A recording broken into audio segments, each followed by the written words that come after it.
साथियों पर उम्र कैद की सजा दी है। देखिए, आप यदि कोई अपराध करते हैं तो न्याय के सम्मुख आपको खड़ा होना पड़ता है। और अब हमने पूरा प्रकरण तो हमारे सामने नहीं है, मगर एक बात ज़रूर मेरी समझ में नहीं आई कि जिस तरीके से इस प्रकरण को हाइप देने की कोशिश की गई है सत्तारूढ़ दल द्वारा भी और उनके चहेते मीडिया द्वारा भी, उससे बहुत सारे सवाल खड़े होते हैं। सर, वीर सावरकर एक रिवॉल्यूशनरी नेता हैं, फ्रीडम फाइटर रहे, सोशल रिफॉर्मर रहे और हम उनका सम्मान करते हैं। वो उनका अपमान नहीं होना चाहिए। देखिए, वो और हम अलग अलग राजनीतिक दल हैं।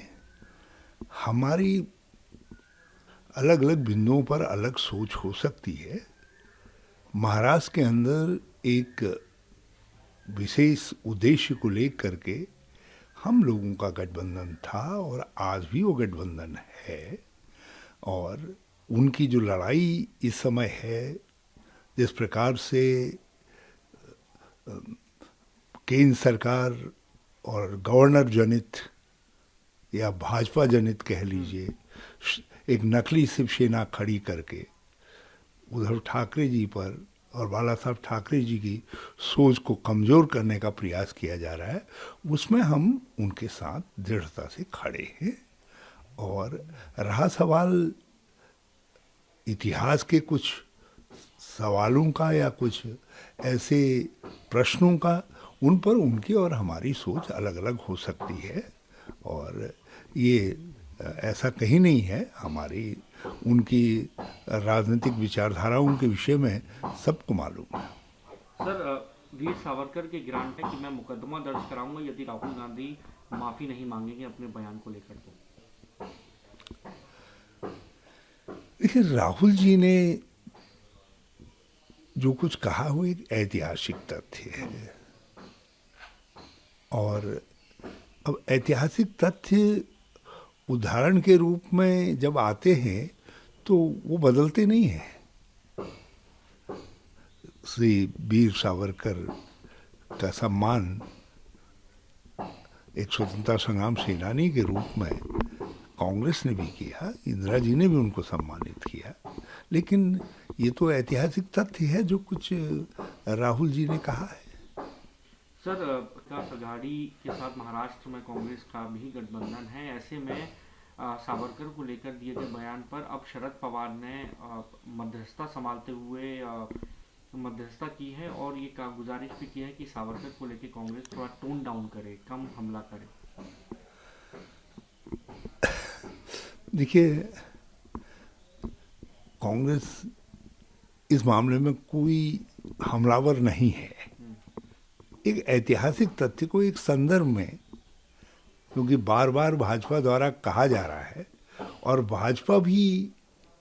भाजपा तो उनकी सोच की वास्तविक रूप में जो है उनके, और जो उस समय हिंदू महासभा थी या दूसरे संगठन थे जिन्होंने गांधी जी की हत्या के जो कारक बने या जिनके सोच का परिणाम जो है गांधी जी की हत्या के रूप में आया, तो वो भाजपा उस सोच की अगली पंक्ति की जो है एक उत्पत्ति के रूप में है। तो इसलिए हम हमारा उद्देश्य भाजपा को आईना दिखाना है। कांग्रेस का उद्देश्य भाजपा को आईना दिखाना है कि तुमने गांधी की भी हत्या की, तुम लोकतंत्र की भी हत्या करना चाहते हो और तुम्हारा विश्वास जो है भारतीय संवैधानिक लोकतंत्र में, जिसका प्रतिनिधित्व गांधी, नेहरू, अंबेडकर करते हैं, उस पर नहीं है, या हमारे स्वतंत्रता संग्राम के सेनानियों के जो मूल्य और मान्यताएं थी उनमें तुम्हारा विश्वास नहीं है। सर, क्योंकि राहुल गांधी को बंगला खाली करने के लिए लिखकर जवाब दिया है कि मैं समय अनुसार इस बंगले को खाली कर दूंगा। जो देश के कानून के अंदर व्यवस्थाएं होंगी उसी के अनुरूप तो राहुल गांधी जी आचरण करेंगे। आपने नोटिस दिया है, और हम जो विधि सम्मत तरीके से आगे कदम उठाए जाने होंगे वो विधि सम्मत कदम उठाएंगे। सर, बीजेपी के नेता केंद्र मंत्री अरुण मेघवाल ने कहा है कि बीजेपी जो है अपने सारे सांसदों को अपनी अपनी कॉन्स्टिट्यूंसी में भेजेगी और 9 साल किस तरीके से काम किया उनको गिनाएगी, कैंपेन करेगी। भाजपा को पूरा हक है, हम इसी लोकतंत्र की बात तो कर रहे हैं, इसी को तो भाजपा क्रश करना चाहती है।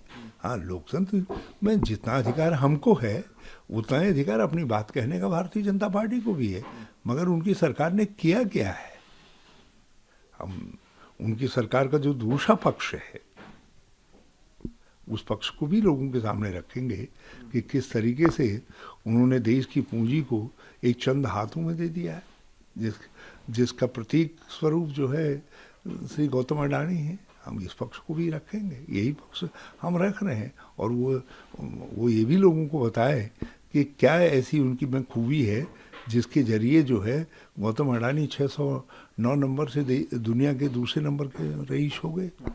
सर, कल इंडियन यूथ कांग्रेस द्वारा एक बयान दिया गया था। उस बयान पर स्मृति ईरानी ने कहा कि शब्द राहुल गांधी के हैं, संस्कार सोनिया गांधी के, बस जुबा युवा कांग्रेस के हैं।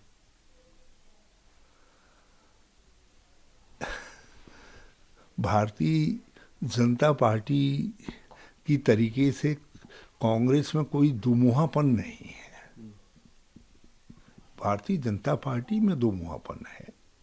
कांग्रेस की अपनी एक स्पष्ट सोच है और उसी सोच के अनुरूप और उसी सिद्धांतों और विचार के अनुरूप जो है हमारे सब नेतागण अपनी बात कहते हैं। और भारतीय जनता पार्टी हमेशा जो है दोहरे मापदंड रखती है और दोहरे आचरण वाली है, इसलिए उनके तिरंगे जो उनका झंडा है वो भी जो है दोरंगा है। सर, कांग्रेस आज लोकतंत्र बचाओ मशाल मार्च निकाल रही है लाल किले से, कैसे देखेंगे इस मार्च को? ये मशाल जुलूस जो दिन के उजाले में भी नहीं देखते हैं, वो शाम के धुंधले में क्या देखेंगे, उनको रास्ता दिखाने के लिए, उनको बताने के लिए है। और ये लोकतांत्रिक शक्तियों की एकजुटता का मार्च है और मशाल जुलूस के रूप में, और देश के हर हिस्से में निकल रहा है, गांव-गांव को में निकल रहा है।